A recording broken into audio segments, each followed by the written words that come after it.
Baahubali the conclusion వసూళ్లను చూసి బడా నిర్మాతలు కళ్ళు తిరిగిపోతున్నాయి. దాంతో కొడితే ఇలాంటి హిట్టే కొట్టాలి అనుకుంటూ ఇద్దరు ముగ్గురు నిర్మాతలు కలిసి భారతదేశం మొత్తం సినిమాకు బ్రహ్మరథం పట్టాలంటే ఏం చేయాలన్న దీర్ఘాలోచనల్లో పడ్డారు. ఈ ఆలోచనల్లోంచే ఓ కొత్త ప్రయోగం చేద్దామని ముగ్గురు ప్రముఖ నిర్మాతలు పావులు కదుపుతున్నారని సినీ వర్గాల కథనం. ఈ ముగ్గురు ఎవరనుకున్నారు?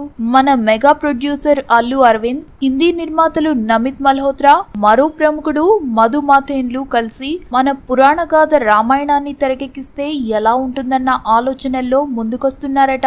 చూసారా బాహుబలి ది కంక్లూజన్ సినిమాల పరిధిని ఎలా పెంచేస్తోందో?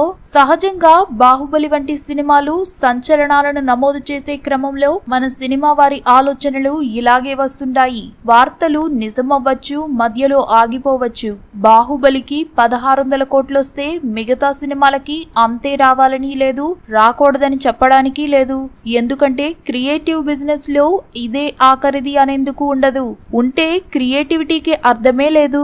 కానీ బాహుబలి నేపథ్యం చూస్తే ఇలాంటి నేపథ్యం మరో సినిమాకు రాదని మాత్రం ఖచ్చితంగా చెప్పొచ్చు. ఓ 5 సంవత్సరాలు సినీ ప్రేమికులతో సినిమాను ట్రావెల్ చేయించిన విధానం, సినిమా రెండవ భాగాన్ని ముందుకు చూసేయాలన్న ఆతృతను ప్రేక్షకుడిలో రగిల్చిన తీరు బాహుబలికే సొంతం.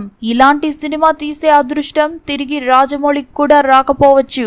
అయినా ఎవరి ప్లాన్లు వారివి. సినిమా రేంజ్ ని పెంచుతామంటే ఎవరు మాత్రం వద్దంటారు? చూద్దాం రామాయణం మొదలు పెడతారో లేదో.